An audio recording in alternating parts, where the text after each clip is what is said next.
হাই everyone, আজিৰ ভিডিঅ'টো খুব ইণ্টাৰেষ্টিং হ'বলৈ গৈ আছে কাৰণ আজি আমি আৰ্টিকুলৰ বিষয়ে শিকিম এ, এন আৰু ডি। যদি কাৰোবাৰ আৰ্টিকুলৰ ব্যৱহাৰৰ ক্ষেত্ৰত ডাউট আছে, একেবাৰে জিৰ' নলেজ আছে, তেতিয়াহ'লে এইটো ভিডিঅ' সিহঁতৰ কাৰণে ইম্পৰ্টেণ্ট হ'ব। প্ৰথম কুৱেশ্যনটো চাওক, দিছ ইজ মেংগো। ইয়াতে ব্লেংক আছে, এই ব্লেংকত কি হ'ব? এ হ'ব নে এন হ'ব নে ডি হ'ব? এ আৰু এন এই দুটা হ'ল ইনডিফিনিট আৰ্টিকল আৰু ডি হ'ল ডেফিনিট আৰ্টিকল। ইনডিফিনিট বুলি ক'লে অনিৰ্দিষ্টবাচক প্ৰত্যয় আৰু ডেফিনিট বুলি ক'লে এইটো নিৰ্দিষ্টবাচক প্ৰত্যয় বুলি কোৱা হয়। ঠিক আছে, চাওক, দিছ ইজ ব্লেংক দিছে, মেংগো আছে। যদি ৱাৰ্ডৰ কৈছে প্ৰথম আখৰটো কনচনেণ্ট হয়, অৰ্থাৎ অসমীয়াত ব্যঞ্জন বৰ্ণ বুলি কোৱা হয়, যদি কনচনেণ্ট হয় তেতিয়াহ'লে আমি সদায় এ ব্যৱহাৰ কৰিম। এ আমি জানো যে ভাৱেল হ'ল 5টা, এ, ই, আই, অ', ইউ। মনত ৰাখিব, ভাৱেল হ'ল 5টা, এ, ই, আই, অ', ইউ, আৰু কনচনেণ্ট ব্যঞ্জন বৰ্ণ হ'ল 21টা। দ্বিতীয় প্ৰশ্নটো চাওক, মনোযোগেৰে শুনিব। আই হেভ আমব্ৰেলা। চাওক, আই হেভ মোৰ আছে, আমব্ৰেলা অৰ্থাৎ মোৰ এটা ছাতি আছে। যদি ৱাৰ্ডৰ প্ৰথম আখৰটো কৈছে ভাৱেল হয়, তেতিয়াহ'লে তোমালোকে ডাইৰেক্টলি এন ব্যৱহাৰ কৰিবা। A N N A N N ব্যৱহাৰ কৰিবা। ঠিক আছে, 3 নম্বৰ প্ৰশ্নটো চাওক, হি ইজ এম এ। তেওঁ এম এত পঢ়ে।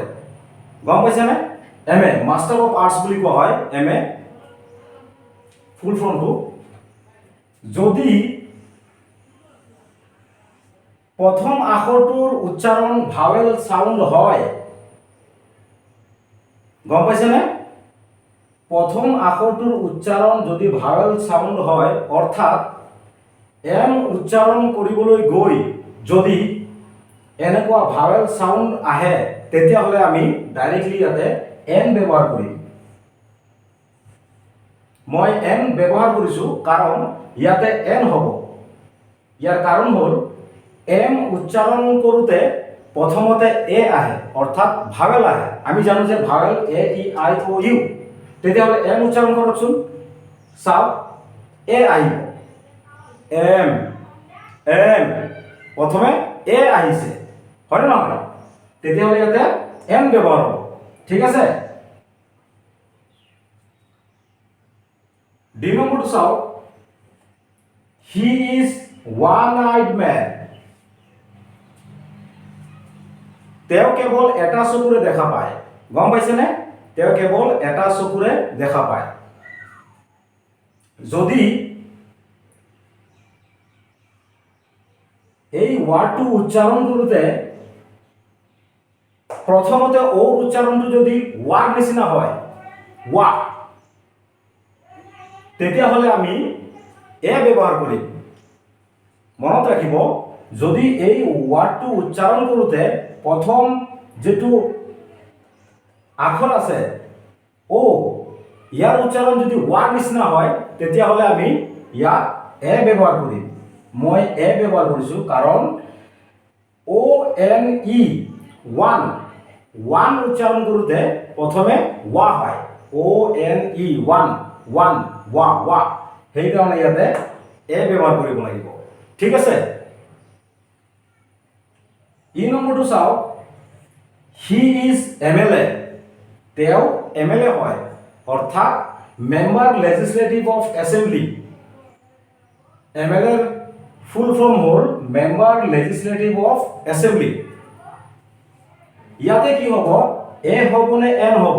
চাওক, মই কৈছোঁ যে ইয়াতে এম উচ্চাৰণ কৰোঁতে যদি ভাৱেল চাউণ্ড হয়, এ, ই, আই, অ', ইউ যিকোনো এটা আহে, তেতিয়াহ'লে আমি ডাইৰেক্টলি এন ব্যৱহাৰ কৰিম।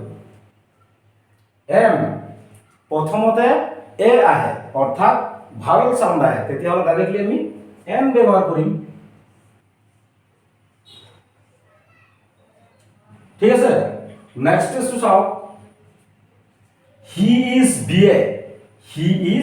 বি এ তেওঁ বি এ পঢ়ে চাওক প্ৰথমে বি উচ্চাৰণ কৰোঁতে কোনো ভাৱেল চাউণ্ড নাহে এ ই আই অ' ইউ কোনো ভাৱেল চাউণ্ড নাহে তেতিয়াহ'লে আমি ইয়াতে এন ব্যৱহাৰ নকৰিম ইয়াতে এ হ'ব হ'ল ইমানখিনি ইয়াৰ নেক্সট চাওক জি নম্বৰটো ব্লেংক দিছে প্ৰথমতে Brahmaputra is a big river Brahmaputra এখন কৈছে ডাঙৰ নদী বুলি কৈছে চাওক তোমালোকে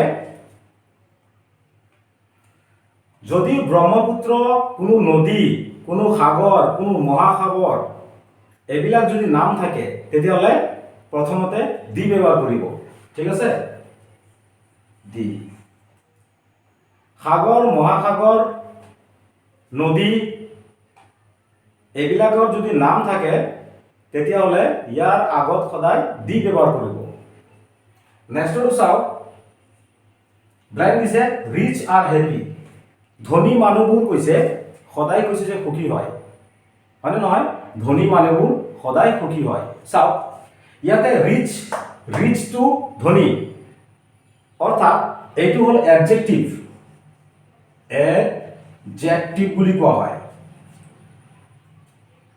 দুখ গুণ ভাল বেয়া যদি বুজায় সেন্টেন্সত থাকে তেতিয়াহ'লে সদায় দি ব্যৱহাৰ কৰিব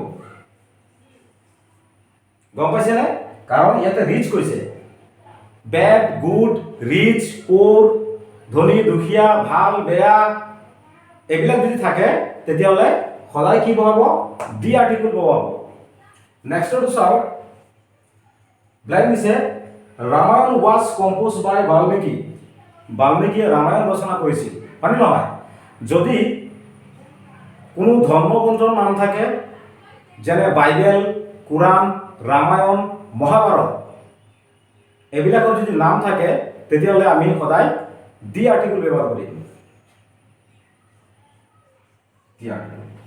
যদি ভিডিঅ'টো ভাল পায় তেতিয়াহ'লে এটা লাইক এটা কমেণ্ট আৰু শ্বেয়াৰ কৰি দিব আৰু চেনেলটো ছাবস্ক্ৰাইব কৰি দিব যাতে মই ভাল ভিডিঅ' আপোনালোকৰ কাৰণে লৈ আনিব পাৰোঁ থেংক ইউ